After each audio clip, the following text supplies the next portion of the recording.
Chapter 30 Dialogue with the Dead.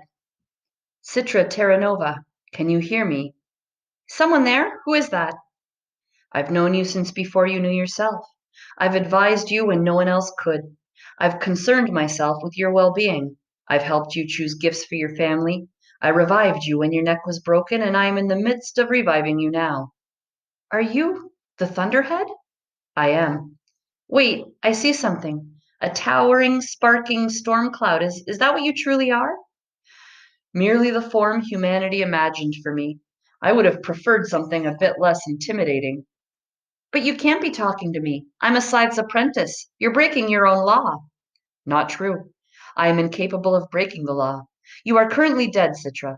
I've activated a small corner of your cortex to hold consciousness, but that doesn't alter the fact that you are as dead can be, at least until Thursday.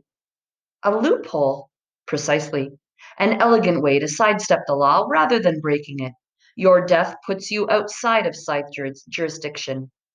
But why? Why talk to me now? With good reason. From the moment I achieved consciousness, I vowed to separate myself from the Scythedom in perpetuity. But that doesn't mean I do not watch, and what I see concerns me. It concerns me too. But if you can't do anything about it, I certainly can't. I tried, and look where it got me. Nevertheless, I've been running algorithms on the possible future of the Scythedom and found something very curious. In a large percentage of possible futures, you play a pivotal role. Me? But they're going to glean me. I have less than 4 months to live.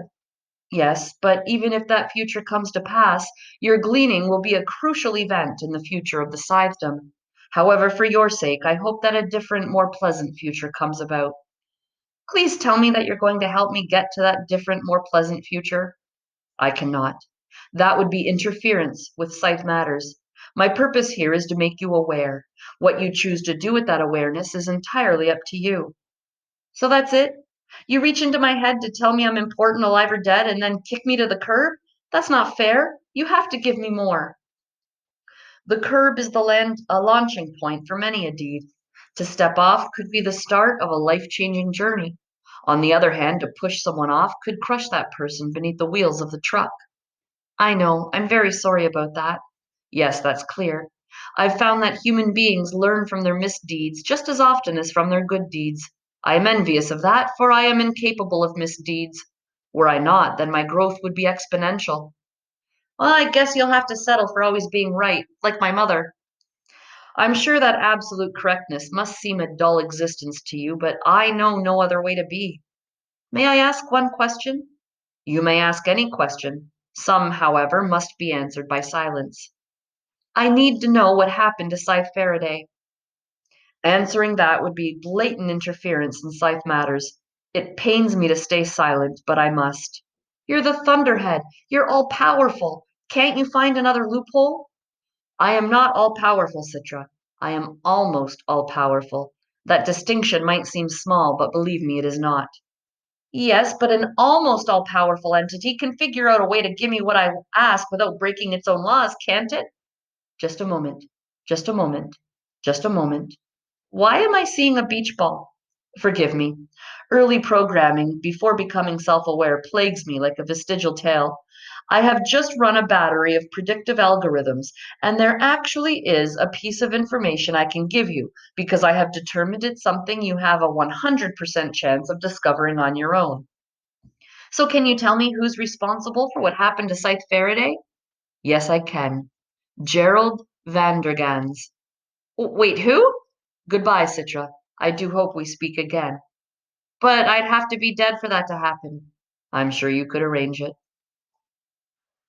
While there are only 10 hard and fast laws to decide them, there are many accepted conventions.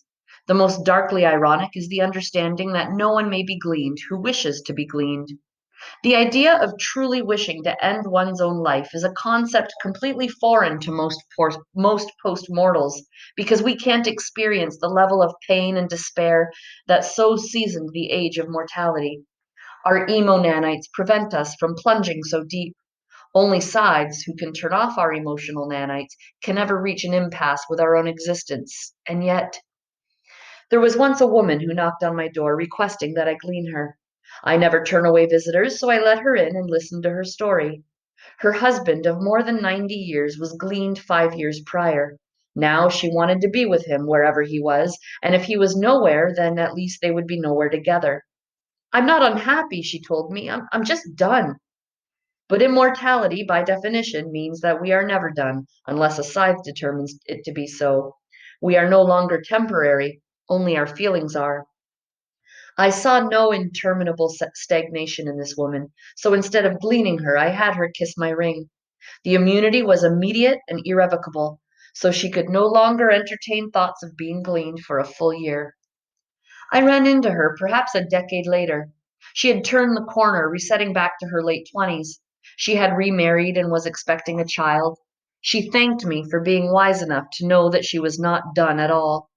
Although I accepted her thanks graciously and felt good about it in the moment, I had trouble sleeping that night. To this day, I still can't understand why. From the Gleaning Journal of H.S. Curie.